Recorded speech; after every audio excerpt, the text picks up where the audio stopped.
Hello, my lovely listeners. Think of a catchphrase. Think of a catchphrase. The catchphrase could be: are you rewiring your brains? What are your beliefs? What do you believe in about yourself? What are your assumptions about yourself? And what can be the first step that you take to change these beliefs if you don't like what you are feeling, or if you feel that doing something else would make a difference, or if you don't believe that, and how do you feel about staying where you are? I have been stuck. I had lots of episodes about being stuck. I had lots of episodes about how to move, what to do, and a couple of things that I wanted to talk to you about today. First of all, is just a tip, a little thing that sets you off in the morning. I just started for a week or 2 weeks, started this little ritual, which really helps me. And it sounds funny, but it's about making your coffee. You make your coffee however you like it. You take it in your both hands and you infuse it with your prayers. You tell the coffee whatever. I keep telling the coffee that it's my magic potion. So I hold it in my hands. I say, this is my lovely morning magic potion. It heals me when I drink it. It restores me, it balances me. And the word that is like a prayer, but or whatever, if you don't like the word prayer, it's whatever, is well talked about and documented, in sense of that a lot of people talked about it, that when you pray over food, and it's a tradition, so in many countries you pray before your food, before eating, and you thank the food for being there on the table, and you thank the whatever God, universe. But to me it just means that for ages people understand and feel that blessing the food makes the energy of food better, and then when you eat it, it heals you, it's better for you. So I very intuitively started doing this with my coffee, and I just infuse it with love. I put all the prayers of what I would like this coffee to do, and with no limitation. And today, for a couple of days, I felt like it was about removing any inflammation. It's very hot now in Europe, and I feel very bloated, yes, that there is inflammation. My body feels a little bit heavy. So very intuitively, without really thinking, like, I really invite you and encourage you to just say the words. People talk about intuitive writing, and maybe for you it would be intuitively talking. So if you had all powers in the world, if you could do anything or say anything to a drink, to something that you are consuming, drinking, to infuse it with these powers, what would you say? I've noticed and I've realized that whenever in my coaching sessions I use this description, so I give you all the power in the universe, I give you magic wand, you wake up today and you can do whatever you want to do. Anything is possible. The limitation of the thing that people put on themselves, it's about, they would say, oh, I would go to the whatever person at work and I would tell them, or I would start drinking 5 liters water a day, or whatever. These are very, very small things, as if the limitation was still there. And it's about like really being free. You can do whatever you like. Like, how about you say, I would start making millions online and everyone would be, I don't know, listening to me or buying things of me, or I would go to a person I am attractive to and I would tell them da da da, or I would go and start training for marathon, or I would do this thing that I'm so afraid I've never thought about doing. I would confront this person, or I would really start loving myself. That's really good one. I don't think anyone ever thought about this. I would really start loving myself, and I would put my magic wand and I would say, I really love myself, or I would find my purpose. What's my purpose? And it would become clear to me. What's my purpose? I change everything in my life because it doesn't fulfill me anymore, and I make the changes so they are for my highest good with no harm to anyone else. Like thinking big, and it's about thinking big that this is possible while also taking small steps, but imagining big things. That's one. It's so interesting that when you give a person this whole power, you have the whole universe power, they only stay in a little box and maybe a little bit bigger, and they are so, and when I say they, probably myself as well, is so we are not used to thinking big. We put those limitations, we put ourselves in a box, and it's kind of familiar and it's comfortable in a way that I know how it is. I cannot imagine coming out of this box because who knows what's out there. So if I gave you the magic wand and you can do anything in the world, what would you do? What would you do? And anything is possible. And for me, it would be selling this flat and look and buy a big house with garden. That's what I would like to do. Going on to podcast and videos and YouTube and show more about myself, and show myself, actually show my face, my body, show myself more. The blockages I know there are around and it's so funny, and many podcasters or people were talking about this who are showing themselves, of how limiting it was in the beginning, because they thought, oh, someone who I know might see me, I don't know, my ex, whoever, someone from my family, and they are going to make fun of me. And that's, I know it's my limitation that I would like to work with or on. And this is what I would do if someone gave me this magic wand. I did do that. There are a couple of videos on YouTube where I am actually as myself. It's still something that I would like to do more and more, and I will aim to do this more and more.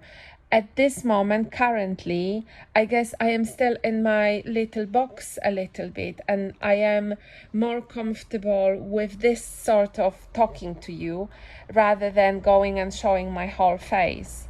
But I really invite you, but this is my first step, and this goal with this is what I would like to do. I would like to interview and talk to people with a really high outreach to other people. I would like to be very, very visible. How visible you would like to be, what's really important to you. Ask yourself those questions. These are very important questions. What is really important to you? If you could have one thing, what would it be? And then what's the answer to that? And then ask yourself, how would I feel if I had this thing? How would this benefit me if I had this thing? What do I need to overcome to have this thing? How do I overcome it? Who could help me overcome it? These are the questions, and then drill down, and rather than asking why this, why that, ask how, what, who. So questions around it rather than kind of like drilling into the reason, because this is something that you might not be able to come out of. Keep asking yourself how, what, how do I feel around it? What would help me? What would be the first little step that I would have to do? What would be the first little change that I would have to do? What is the first thing that is blocking me, and how can I overcome this thing? And if not this way, what other way? And then you will drill, and I promise you will find an answer.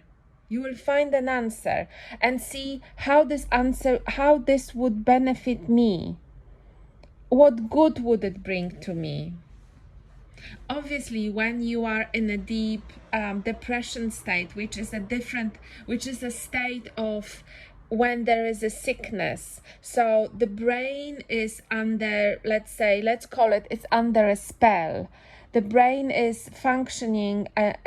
You basically, if there is a sickness, please do reach out to someone who is a psychotherapist, a therapy, because these questions just by themselves, they will not necessarily help someone who is really sick. And I would like to, from myself personally, I would like to say that as with any sickness, if someone is sick, this is something that is kind of from outside of us. This is something we not necessarily have control over. Obviously, there are controls. There is diet. There is really this discipline of having a life that would aim into being healed and getting rid of an inflammation. But obviously, sometimes it just happens for whatever reason, and then there is a whole thing about medicines and supplements and really therapy specialists that would help you. So please do consider those. Like with anything, if you have a wound, if you cut yourself, if you have a I don't know, problem with your teeth, cavities, you're going to the dentist. If you have a wound, you put plaster on it, or you need to get stitches. It's not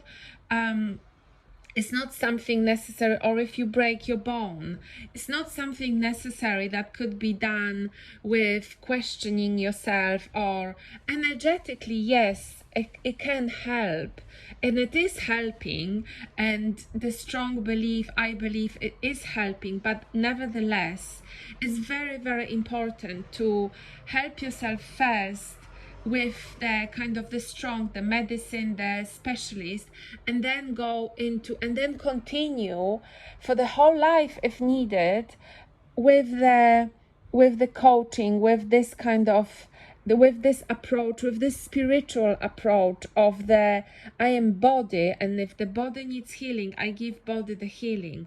I am mind, and if the mind is healing, I give the mind the healing. And also I am spirit. There is something that is around me that is not body and is not soul, is connecting all of this, and is connecting my body, my soul to the universe. And the body is there for time being. It's a long time. For now, we think it's a long time. We're very much into our body. We sit within our body. We're very concerned with our body. And that's good, because the body has been given to us to take care of. So we are taking care of the body as much as we can. We are putting creams on, we are exercising, we are swimming, we are bathing, we are cleaning, we are brushing, we are moving, painting. Everything is done for the body to be as best vessel as it can, and we love this body. It carries out in this environment. That's what the body is made for this environment, to feel the touch on the skin, to feel pleasure, to feel pain, to walk, to skip, to jump, to lay down, to sit, to see, to listen, to hear, to interact with other people, to interact with nature, with pets, to feel the pleasure of the food, to feel the pleasure of fabrics, to read, to know. And this is how we're going into mind, the curiosity, the learning, the experiences of discovering other things, other opinions, the art, the culture. And then we're going into spirit. It's over all of this, and you can call it spirit. I don't know whatever other is the eternal experience, is knowing that we are not only body and mind, that there is something else, and it's very esoteric, and it brings this all together: the body, the mind, the soul. Do you want to call it a soul? It's fine. It could be that as well. It's the center, it's the grounding. is the energy, is the energetic flow around you, is the vibration. There is also in the mind, there's also feelings, and feelings are sort of mind related, but this is all connected, because as we know, as Joe Dispenza was saying, the feelings create the behaviors, and the feelings, let's say, come from mind, but also they come from the soul.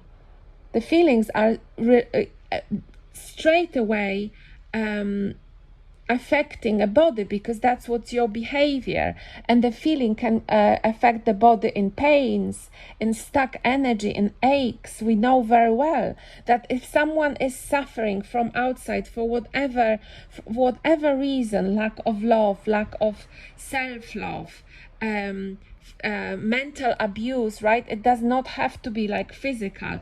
It physically shows in your body. When I was in a what I can say one-sided relationship, or when I was really fixated on the person that wasn't necessary, and I wasn't receiving what I really craved in this relationship, it started showing on my body as different flare-ups. My hair started falling off.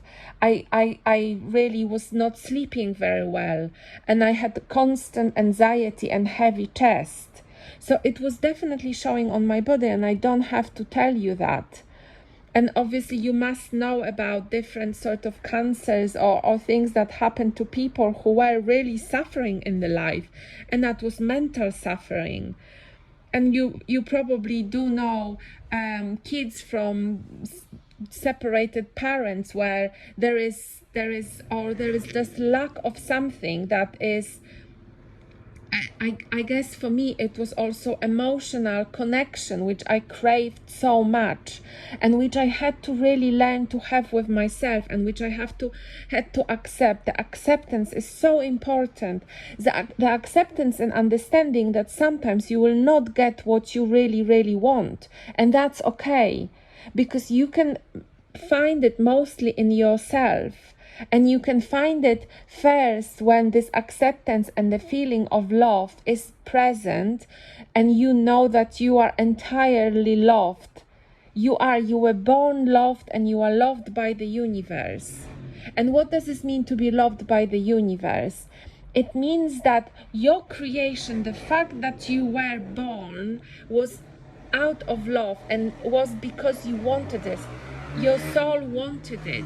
Your soul wanted to be here. You forgot about this. You forgot about this contract. I'm going now into a very esoteric kind of thing, and it's when you are first hearing this sort of theory, it might be very difficult to understand something like this. But just a belief and faith that you came here out of love, and everything on earth, everything has got a purpose. Everything, even the little cockroach, everything has got purpose, and everything is there for experience. And everything, even the ones that are hard to understand, for me, it's also hard to understand some things. They're all there, created, obviously, a lot of them created by people. But this is like a circle of life, and you, as a baby, came to this earth where you were created with love from the universe, from the like little leaves on a tree. You know, the tree has got so many leaves, and some of them crumple, and some of them fell off, and then all of them die in the winter, and then the new come off. And every little leaf, and some of them are bigger, and on the top and on the bottom and on the sides, and then closer to the trunk and further away. And some of them we cut because they come on, I don't know, into too close to our house. The tree is there, so you imagine you are one of those leaves. It's not that one leaf is more important than the other. They are all very important, and some of them will have disease, and some of them will fall off, and some of them will be really big because they are in this specific location, and some of them are quite small, and they are double, triple, bigger sizes, small sizes, but they all equally, they were born with a specific way. They all inhale, what do they inhale? CO2 or whatever they inhale to then produce oxygen. We are all there, and we are all having our purpose. And I know sometimes it's hard to get this purpose, and I know we are not creating oxygen, and every one of us has got a different purpose. But the main purpose is to be. You are. That's your main purpose. Come from there. You are. To be is your main purpose. So your existence is the main purpose. And I feel once you know that, because we feel, to be or to have a purpose, I have to do something. I have to, I don't know, make something or be someone. No, first thing is to be. You are. And then what you do with this, and sometimes don't do with this, is yours. And then the other purpose is to love. And then the really, really big purpose is to love yourself. What does this mean when you love yourself? You are good to yourself. You're accepting yourself. You feel your feelings, because that's what you are. You feel your feelings deeply. And then you say, these are my feelings. You don't judge them. You don't judge them, because these are the feelings. And then you relate yourself to other people, and you try not to harm them. Or you don't harm them. You set boundaries, because that's about loving yourself. You set boundaries with someone who might encroach into your territory and not be good to you, to your mental state, to your body, and to your spiritual state. And you feel that. And as well, you fall down and you get up. You fall down and you get up again. And that's what being us, that's what being you is about. And then you fall down and you say, okay, that's what falling down means. And then you get up and you say, I know how to get up. Every time I fall down for shorter. If I fall down, that's the experience of falling down. It's bloody hard to fall down. It's so hard. And I cry and I feel sad when I fall down, because it hurts. It hurts and I feel the pain. And then I get up and I am like, this was when I fall down, and that's how it felt. And that's maybe next time I can do this and this. What made me fall down? How can I be better to myself? How can I love myself and cuddle myself? Cuddle myself. Do you know what I mean? Who else can help me get up next time? How can I create something that in the environment that I fell down would make me get up better? So that was a very enthusiastic podcast today. I hope you felt better listening to this, and for whoever wanted to find a purpose, I hope it gave you the first steps to do that. The imagination of giving yourself a permission to be a magician. Little steps about infusing your food, your drink with really a prayer, with things that are wishes, the things that are magical, and also the purpose, the first purpose, to be, just to be. And you are. Thank you so much for listening today, my lovely, lovely souls, and I speak to you soon.